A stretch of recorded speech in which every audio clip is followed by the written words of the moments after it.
Every new government's more expensive than the last. Watch the fresh ways they have to waste our taxes fast. You can try to hang me, I'll make sure the rope gets broke. Proving once again this country's justice is a joke. I'm in love with the system, always all alone. I'm in love with the system, never going home. I'm in love with the system, never find no work. I'm in love with the system, not myself. He don't care for issues like national unity or conscription or who owns a peu de Louis. Donnez-lui ce qu'ils ont choisirait. Vive le Québec libre, vive la sécurité. He's in love with the system, never going home. He's in love with the system, never find no work. He's in love with the system, always all alone. He's in love with the system, not himself. He thinks unemployment is the government's fault. Wants to bring the system to a crashing halt. Needs something to do, needs money today. Working at the post office where he's trying to hire pay. He's in love with the system, always all alone. He's in love with the system, never going home. He's in love with the system, never find no work. He's in love with the system, what a jerk.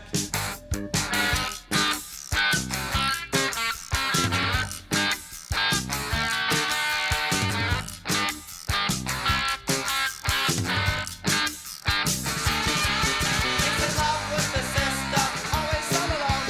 Hey, welcome back to the Railway North. As everyone knows, on Tuesday night, Trump won a pretty big election. He defeated Kamala Harris. I predicted it myself. I looked at the advanced polling, and I looked at, actually found that the most accurate pollster was from Brazil. Atlas Intel Polling or something like that. Just look up Atlas U.S. election polling and you'll pull it up. And you can see they were dead on. They had Trump winning in Pennsylvania, Wisconsin, Michigan, as well as Nevada and Arizona. All the swing states. Trump won them all. Why? Why did Trump win? Because Kamala Harris is not a very good candidate. She couldn't answer a goddamn question to save her life without going into a huge tailspin of words that made absolutely no sense at all and kept repeating and going back. Kamala Harris was a garbage candidate. She was terrible. She couldn't answer a single serious question without going into a whole universe of jumbled up words that somehow were to convey a message that no one understood. It was painful to listen to her. And the fact that her handlers tried to control every interview she did because they knew that she's not very good at interviews. That's why she declined Joe Rogan. She could have came into Joe Rogan and just talked to him for 3 hours in a studio, just one-on-one. But her handlers didn't want that because she'd slip up. She'd fuck up. Joe Biden is definitely a basket case. We should never have ran in the first place. But if it hadn't been for the pandemic, Trump would have probably won his second term. He would have won 2020, but the pandemic and the stoking of the fears of it led to Biden getting in, and the economy tanked. Inflation went up, and that's what the Americans want. They want what Trump was in his first term, a fairly good economy. People have to remember, Trump is one of a kind. He is American as you can get. He's not a fascist or a Nazi. No, he's American, pure and simple. I might not like when he runs off his mouth too much and think he should tone it down a little, but that's what Trump is. And he's always been like that. You just have to look back. Everyone loved him when he was on The Apprentice, but then when he went into politics, the Dems got all scared. Hillary Clinton was a terrible candidate. Better than Kamala. Kamala Harris is the type of woman that if Harvey Weinstein said, I have a role for you, but you have to do this, she wouldn't even have asked a question. She would have jumped. That's what kind of a woman Kamala Harris is. So, of course, Canadians are also getting all upset. Oh, Trump won. It's going to be terrible for Canada. No, it's not. There's not much he can really do here. Trade-wise, yes, he could put up tariffs, but it'll be some tough negotiations. But if we have a tough negotiating team, then it won't be that bad. As far as NATO spending goes, Trump is right. We are underperforming. Canada is very vastly underperforming in NATO and military expenditure. Does that mean Trump's going to abandon us if Russia ever decide to invade Canada, or the Chinese decide to make a landing somewhere on our shores? No, Trump would help us out. But he wants us to start thinking of defending ourselves too. Now, of course, I see some of these lines. Trump will be the first convicted felon president. Here's what that means. Of course they're going to bring that up. They bring up the fact, he's been impeached twice. No, he wasn't impeached. If he was impeached, he would have been kicked out of the White House already, and he wouldn't be able to run again. They voted to impeach him, but then it never went through. There's a big difference between the two, between impeached and impeaching, going through the process. The House of Representatives, run by Shifty there, Adam Schiff, and crazy Nancy Pelosi, who's been in politics for 37 years. It's one of the reasons why she didn't like Trump, because Trump was a newcomer who just happened to get to the highest position, bypassed everything else. Trump and her had a huge hatred. And she was a piece of work, but she's in a nice, safe district, and nice, safe, rich district of California. So she's untouchable. She'll be there till she dies. She should have retired years ago. But no, she's still kicking around, crazy Nancy is. So uncertainty washes over Canadian politics. They should have been expecting this. The problem, they couldn't see the tea leaves? Unfortunately, legacy media, like you watched the election last night, NBC, ABC, PBS, of all things, CNN, were all Kamala Harris related stories 90% of the time. Most of the results I saw were Kamala Harris leading in whatever. Hardly anything about Trump. You watch Canadian news, CBC, Global, CTV, the same thing. I basically had to go on YouTube and look at guys like Steven Crowder, Bill O'Reilly, who's really respected, and Ben Shapiro on Daily Wire to get actual updates that were more or less unbiased. Especially Bill O'Reilly.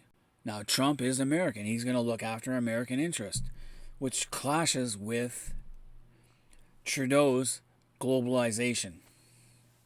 Remember, Trudeau has destroyed Canadian nationalism and instead has made us trying to make Canada into a global entity, which means he's sold all Canadian rights and privileges to whoever wants to come here.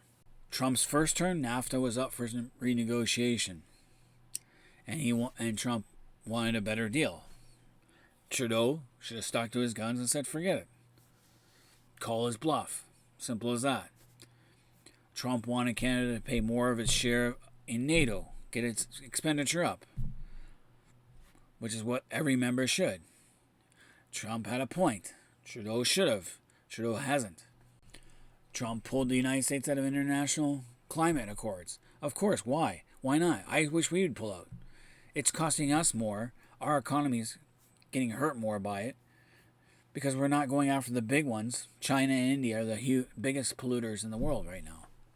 The Trump administration policy of separating migrant children from their parents and the use of police and military force against protesters, that's a lie. He did not separate children. In fact, a lot of migrant children are actually with people that aren't their parents. It happens. People will use children to get across the border easier.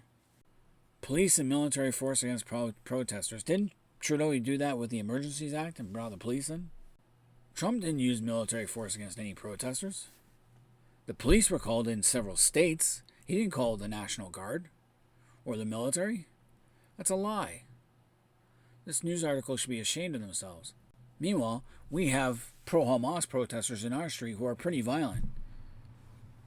And we've had the Sikhs and the Hindus going at each other with sticks and clubs and whatnot. Come on. Joe Biden's election brought normalcy, normal politics. Remember, Trudeau is not a politician per se. He's more a business type guy, even though some of his business deals even Trump was always more of a business guy.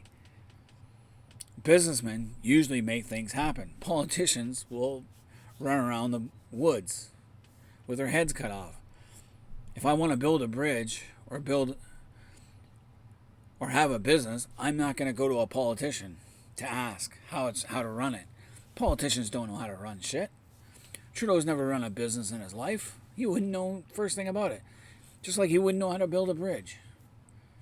And then to do so, you have to get there's so much red tape and regulations. That's what Trump's going to do. He's going to cut all the red tape and regulations in the United States and bring their economy back online. Something Canada refuses to do. The Liberal NDP coalition brought more big government to us, to our economy, which is why we have so much inflation. And the fact they overspent on idiotic programs that for marginalized groups that don't help the whole.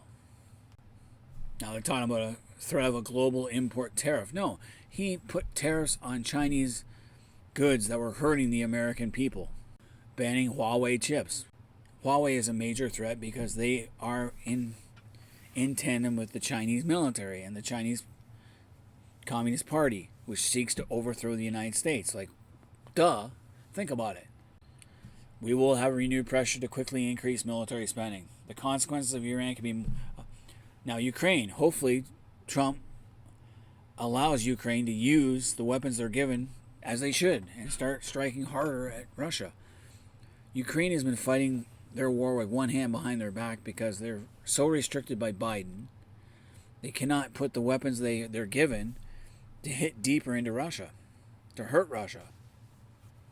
Instead, they have to use it on the battlefield, which is why Russians aren't afraid of anything happening on their own soil until the Kursk invasion, when Ukrainian forces took over a small portion of Russian territory in Kursk.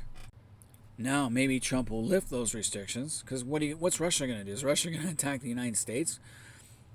I don't think so. That's what Biden was afraid of. Biden, terrible president.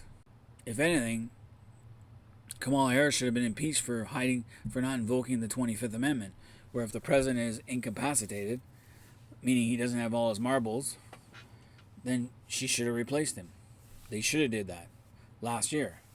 Obviously, during the debate with Trump, Biden's cognitive state was very, very bad. And it was shown to the world. He was weak. He pulled out of Afghanistan, left billions of dollars of military equipment behind. 13 Americans were killed in that pullout. And what happened? Afghan women are stuffed back in their homes. They have to wear burqas. They can't. Two women can't even sing at the same time. So much for women's rights. Trudeau, big on women's rights. That's what happened, Trudeau. Israel, same thing. Biden and Harris kept hammering Israel, saying it's their fault that there's a war. No, there's not. I think Trump will let them go on with it. He should. And don't delay any weapons deals. Israel didn't trust Biden and Harris because they opened up their mouth. There were too many leaks. And they allowed Iran to rearm. So large tax cuts by the U.S. federal government could force Canadian governments to follow suit for fear of becoming uncompetitive. Hey, tax cuts are great. Canadians have been we're overtaxed right now because too many useless programs. So it remains to be seen what happens there. So let's be calm. Most of the guys I work with, they love it that Trump won. They're happy Kamala Harris lost. It's only the stupid the lefties we have in this country that are so scared. Why?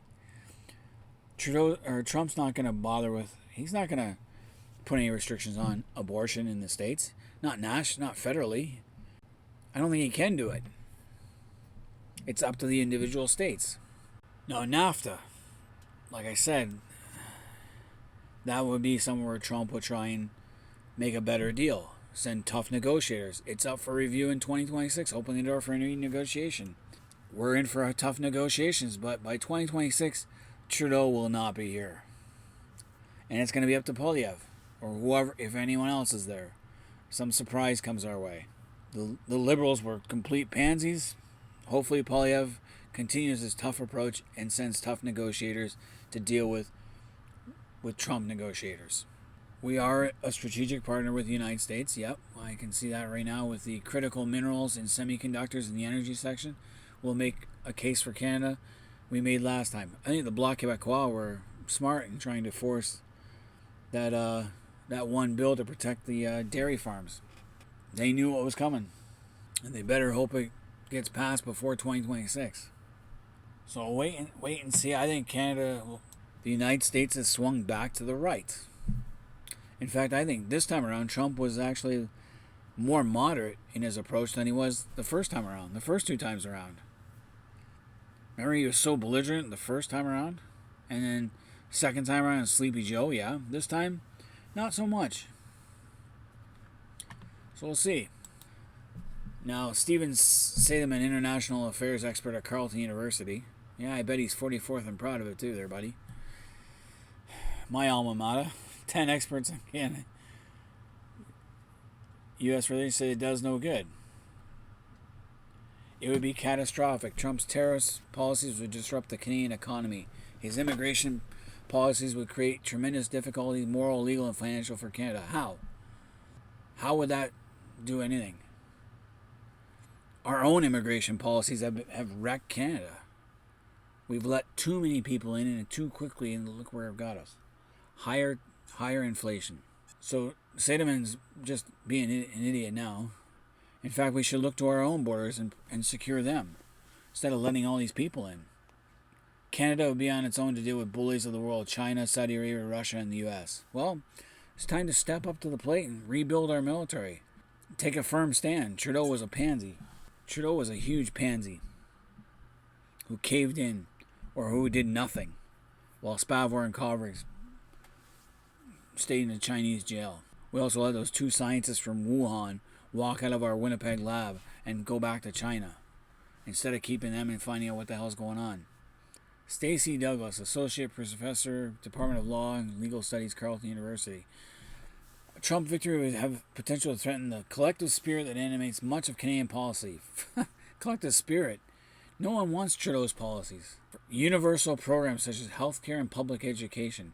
What are you talking about? The left has infiltrated our politics, or our public education system is run for international students. What are you talking about? Public trust in these programs. I don't have any public trust in our education system. The wokeness has to stop. The kind of mass inequality which plagues the U.S. Inequality, no. America is the land of opportunity. And that's what Trump's trying to bring back. That's his message, that America is a great place to be and a great place to work. And you have the opportunity to be whatever you want. You know, Bill O'Reilly, if you watch his take on the U.S. election and what Kamala Harris and Donald Trump represent, you'll probably agree with him. This professor, you know, when I went to Carleton University, we were ranked 44th out of all the universities in Canada. 44th and proud of it was our motto. And I don't think it's gotten any better. He's going to hit China, obviously. Fen Hampson, Canadian Foreign Policy expert group on Canada-U.S. relations. He's talking about imposing tariffs, but will he? On China, he would. 60% or higher. Because, again, the Chinese have been stealing technology from the United States for years. They steal from us, too. He's American first, yes, but he's not an isolationist. He's not that bad. Complicate trade issues in Canada, especially if there's a across-the-board tariff. There will be strains on NAFTA as Trump will test these boundaries, both with Canada and Mexico. Well, that makes sense, yes. Why not? You try when you go and renegotiate, you try and get the best deal you can for yourself. Like, duh. What do you expect? Melissa Hossman, professor and author at Carleton University. Oh my God, another Carleton. I'm ashamed of my alma. Nobody takes example of thuggery in the United States. What are you talking about? We got thuggery here in Canada. Go to Bangladesh. Down in the Hindu temple down in Bangladesh. Look at all the thuggery that's going on down there between the Sikhs and the Hindus. All those pro-Hamas protests we have in all our major cities. This professor is just a left-wing nut. Thuggery. Hell, Kamala Harris's running mate, Tim Walter, the guy from Minnesota, he's the one that sat by and watched Kenosha burn. He defunded the police too. And look what happened. Trudeau has been really soft on the pro-Hamas crowd. But he cracked down on the truckers. But the outright violence, no, the violence was stoked by Democrats. Antifa, far left. Election denialism. Trump firmly believes that he was robbed in the last election, just like Hillary Clinton. Hillary Clinton denied the last election. She thought she got robbed too. Trump thought he got robbed, and there was a lot of outright cheating. It happens in every election. The Democrats played really dirty in 2020. The Republicans started getting a little of that back in 2024. They made sure that the same kind of stuff wasn't happening. Case in example, Steven Crowder used to live in Michigan. Now he lives out in Nevada, I think. He got 2 ballots to vote, one in Michigan and one in Nevada, because his former address. And the one in Michigan said he already voted. It was already processed. And he didn't even fill it out. His team in the last election went through the whole voter roll for the state of Nevada, and they had a guy go on the ground and check each address. They voted, he did a whole episode on this.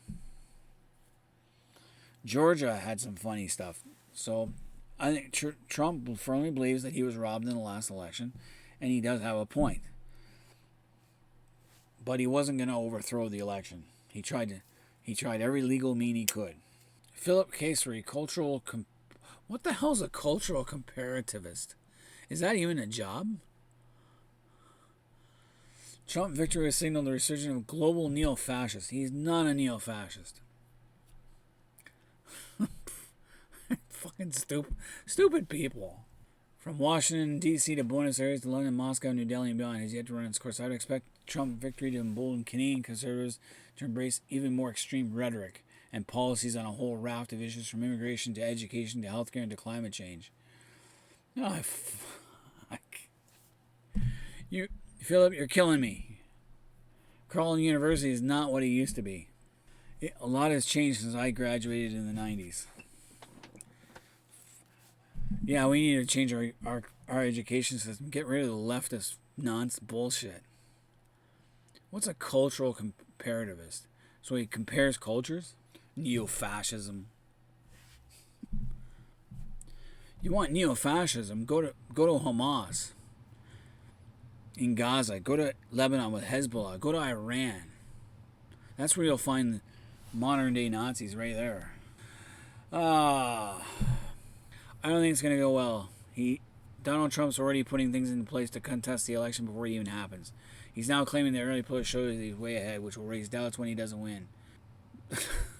Brian Schmidt, you are an American foreign policy expert. You just got your ass handed to you, buddy. I think you should change your major. You should go back to school, but go to a real university. Change your major, because you just blew that prediction. What the hell's that even doing here? Unbelievably. A Trump victory would further add support to the deeply antagonistic style of politics practiced not just by Poilievre but by premiers of 3 of Canada's largest provinces, Ontario, Quebec, and Alberta. Peter Hodgins, Associate Professor of Politics, Carleton. Most of the hateful rhetoric I found in the U.S. election was actually from the Democrats, who called Trump everything. They tried so hard to stop Trump from running this time again. They were so afraid of him running. They tried every means legally to stop him from running. They tried to impeach him on very questionable grounds over a phone call to Ukraine, when Biden did the same thing prior to when he was with under Obama with Burisma and his son. There are some Democrats of the Democratic Party in Congress who say they will invoke the 14th Amendment to stop Trump. Article 3, I think, has to do with insurgencies and rebellions. But Trump was never convicted of that. He had nothing to do with that. It's already been gone through. So they can't get him on that, though they would try. Louis Krasinski, political behavior expert. What the hell? Is that even a job? University of Toronto. Well, Toronto sucks to begin with. I wouldn't live there if you paid me. is the uncertainty bring to our most important economic relationship, rising global instability from a far more insular and isolationist presidency that could see crucial support pulled from allies like Ukraine. A greater challenge to our collective ability to combat climate change from a weakening American commitment to mitigation efforts. Guess what, there, Lewis? When Trump was in power, he didn't start a war, and there were no new wars. Biden made America weak. Biden and Harris made America look weak. When they pulled out of Afghanistan like they did, left all that military equipment behind, didn't care if U.S. soldiers got killed. Because remember, Kamala was in the room. She was the last person in the room with Biden. Biden was also the guy who was against going after Osama bin Laden when they found him in Pakistan. He was the one dissenting vote in that room too. That tells you how much Biden is great on foreign affairs. Those two made America look so weak that it emboldened Putin to go for his big grab in Ukraine for the Donbass. Remember, Putin did the same thing when Obama was president. He took over Crimea. Obama did nothing. The Chinese started building islands in the South Pacific when Obama was president. Nothing. He did nothing. With Trump, they toned down their rhetoric because they know he's not afraid. They're afraid of him because he's unpredictable and he's not a politician. Combat climate change. First of all, we've made our climate worse here by bringing in so many people. When you bring in 2 million people, our climate's going to get worse because we're now using more stuff. The biggest climate change actors are China and India, even Indonesia. They do slash and burn over there still. Hey, this political behavior. Oh my God, this is funny. Growing threat of Democratic backsliding. What are you talking about? The Democratic Party basically kicked Joe Biden out after he proved in a debate that he was not longer cognitive capable. They forced him out in June and then installed Kamala in his place. The only reason Kamala Harris was vice president is because the Obamas forced him to take a woman of color. That's the only reason she was picked. And because she's weak. Presidents don't usually like strong VPs, which is why Kamala took over that guy in Minnesota. Trump did a good thing and picked Vance, who's actually a pretty strong character himself. Young guy, strong. Unlike that clown in Minnesota, Tim Walz, was it? Who acts goofy. Wants to put tampons in boys' bathrooms of all things. Back in my day, the big question was putting a condom machine in the boys' bathroom.